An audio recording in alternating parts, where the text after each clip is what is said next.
So Guilty Gear Strive has been out since 2021, if you could believe it. Now that we're in season 4, I think it's kind of a good time to look back at the game in general. There's a few things I want to talk about, but first, I definitely want to start with the most broken moves in Guilty Gear Strive. This game is a high character power game. The characters are very powerful, and it was kind of hard to narrow down this list, but I did manage to narrow it down to 5 moves that I think are probably the best moves, the most broken moves in this game ever, in this 3 years. For starters, I want to start with Nagoriyuki's clone. On launch, this move did not actually travel full screen. I think this is a Mandela effect. I asked a couple of Nago players and they're like, I'm pretty sure it did it, so I'm gonna trust them on this. But starting from patch 1.10, so not when Jacko came out, but kind of in between Jacko and Happy Chaos release, the move got both faster startup. It used to be 23 frame startup, now it's 18. And it also became more consistent in clashes, meaning it became much better against projectiles. This move being buffed gave Nago much more complete control over neutral than before. Before this buff, they tended to play in a Beyblade range, which was good, but he had to get there. So you used to see Nago players jump a lot more from full screen than you do now. Once they buffed this move, he was able to threaten not only from further, but if also people did not have counterplay or did not know how to play around this move in general, both it coming out and after blocking it from full screen, then he might have a huge advantage from right then and there. Number 4 is actually a pretty recent one. It's Ram's S-Sword from 4.0. The changes to Ram's sword was designed to make her more unique. A lot of people used to say, why play Testament when you can play Ram? They have the same type of offense style. So they reworked Ram quite a bit in season 4.0, but they screwed up and they forgot to make the swords go away on hit.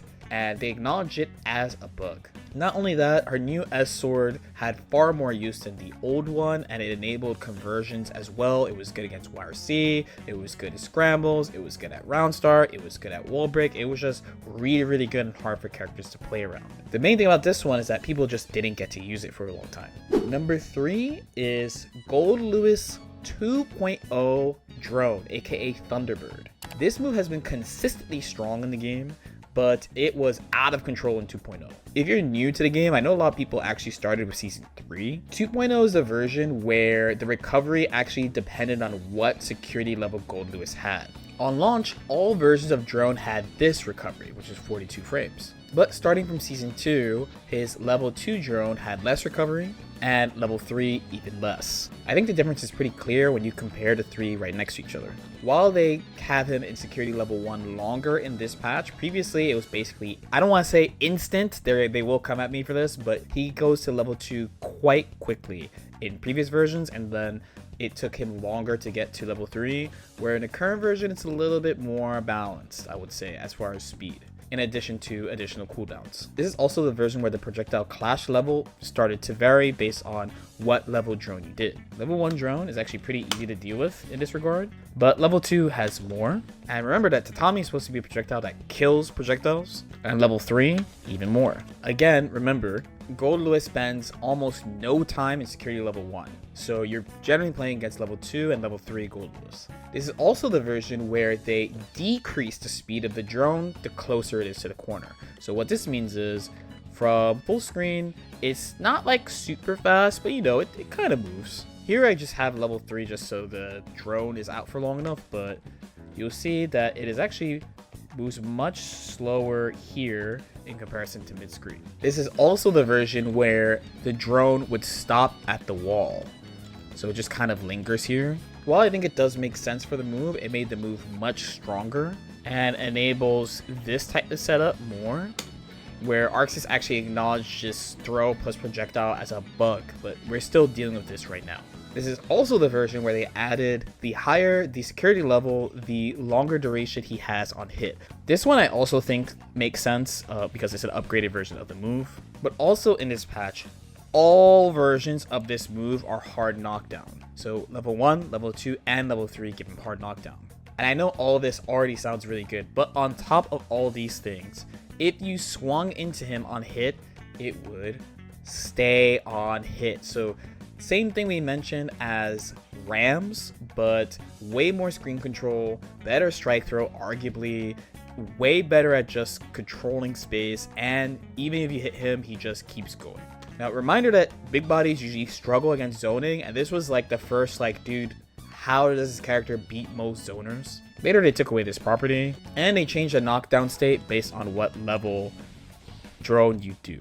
Since that change is kind of way back in 2.5, Thunderbird has been relatively untouched. Now, before we go on to the top 2, I did say this was going to be 5 moves, so I do have a couple of honorable mentions. It's funny when you think about it, like, Tekken is known for having a ton of moves, but this game also has a ton of moves. When you just look at, like, normals plus special moves plus air normals and stuff like that, Tekken obviously has more, but it was a little hard to make this initially.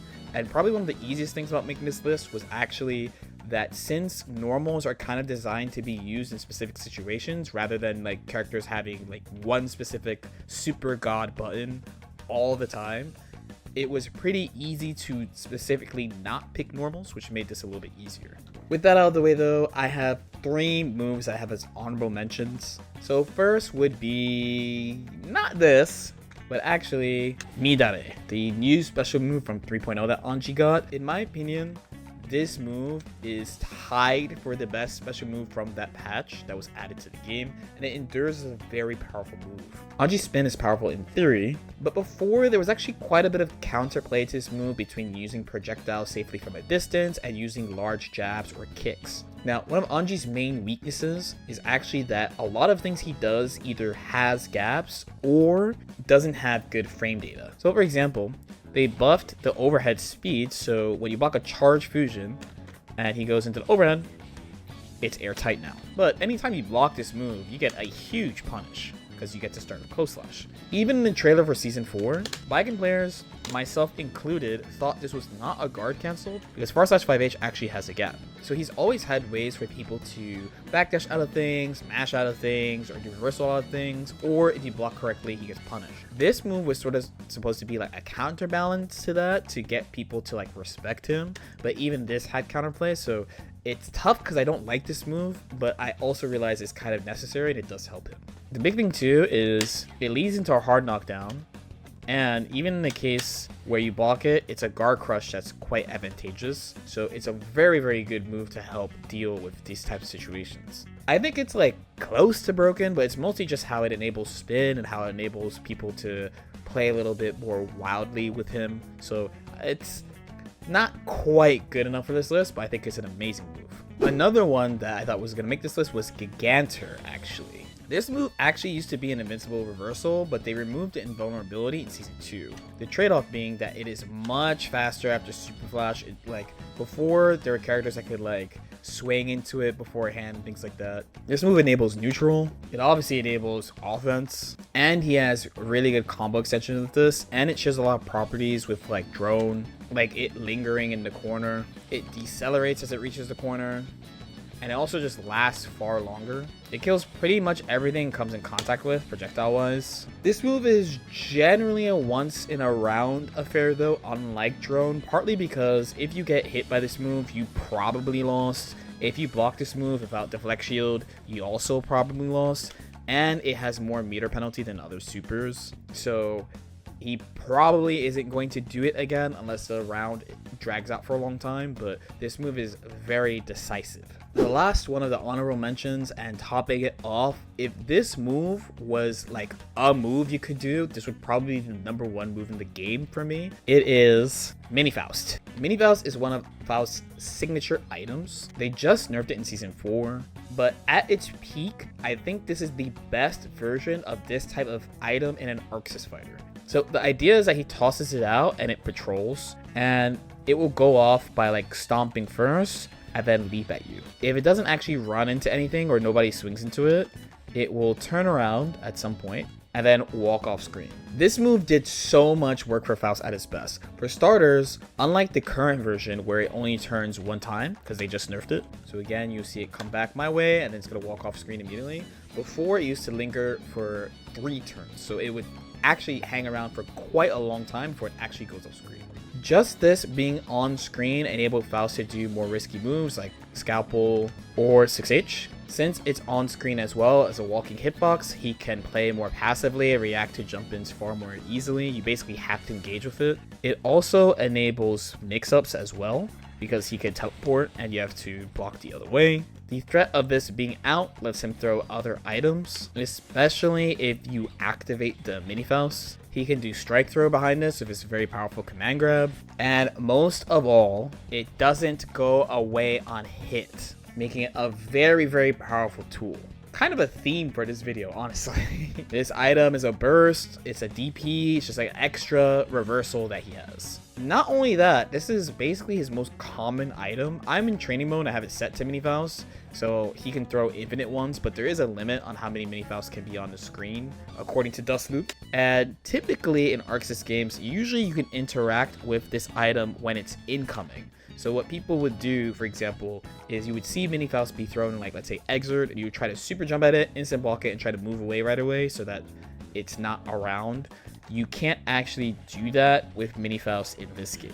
I find his move to be incredibly strong, and pretty much the main reason it's not on this list is because, honestly, it's RNG, so he's not guaranteed to get a mini Faust, even though it's very common for him to pull it. Both between the percent chance it comes out, and he doesn't have an actual restriction on his items. So the last two moves I found incredibly hard to actually say which one is better. This is like a list, so you know, I had to say one is number 2 and the one is number 1, but to be honest, these moves are like equally broken to me. So number 2 is launch Leo HDP. I'm making sure to say the emphasis is on launch, so season 1. So again, if you're newer to the game, starting in season 2 or season 3, you did not experience the pain that was Leo HDP. So now DPs are slower, so everyone's SDP is like 9 frames, Kai's 11, HDPs don't have invincibility anymore. But Leo's HDP on launch was 8 frames, so only 1 frame slower than his SDP. Again, if you're newer, you won't think 8 is a big deal because a lot of characters have pokes that are like -7, some characters have pokes that are -4, H buttons are -5, and a lot of these changes are kind of because of SDPs from other characters and Leo's HDP, because it was so fast and the frame data on a lot, like half the cast was so bad that Leo could punish things with HDP from neutral or interrupt strings. Since this move is a charge input as well, it was much easier to counter with HDP than like a typical 623 DP. And it gave a hard knockdown, so he can do Sweat immediately and immediately start mixing you up in back turn, which, especially at launch, people didn't have really good counterplay for, and Leo was really juiced in general in season 1. On top of that, there was just less options in general. Less air gatlings, there was no medium counter hit on air moves, there was no dash cancel, people's close slashers were not plus. So it made it way easier to lock in and focus on punishing specific things from characters. And this was really equal opportunity punishment. So I was playing Milia on launch, and Leo could not only HDP in between Milia 2K and 2D, which he can still do right now, to be fair, just not with HDP, but also he could just wait for the sweep and DP that, because her sweep used to be -11. Milia is a character I like. I don't like Faust and Anji very much, like I mentioned before, but Anji's fusion used to be -16, so if you just did fusion nothing, he would DP you and knock you down and mix you up. Faust had worse cancel options on launch, and he didn't have like the big pushback on normals, like 5H or sweep. So he was very vulnerable to Leo just dash blocking and DPing things. And finally, the number 1, and again, to be fair, I think these two moves are kind of interchangeable. It is the H button from Happy Chaos. And it was kind of tough because I wanted to talk about steady aim also, so I'm kind of secretly rolling in steady aim here, but really, low-key, this move is better than steady aim even at its best, which is crazy to say, but this move really does so much for this character. Not only does this move hit scan, which is just a crazy thing to say in a fighting game in general, but it also tracks. The tracking can be upgraded, of course, and he uses a very safe move to do it, Curse, which has to be called out. Some characters are not good at calling this out. This move can be done in the air and on the ground. It lets him combo retreating, which many characters would like. It's very uncommon in this game. It enables wall break from pretty much anywhere. This is a very old style combo, but it's fine, don't worry about it. Gives him all sorts of mix-ups. He does have to manage his resource, but it's generally not been too hard for him, even despite nerfs over time. And out of them, the main meaningful one is actually the concentration and not bullets. Bullets are pretty flexible. It works with concentration, so You do have to upgrade it, especially now, but you get to fire quite a lot. Bullets are not usually the problem for this character.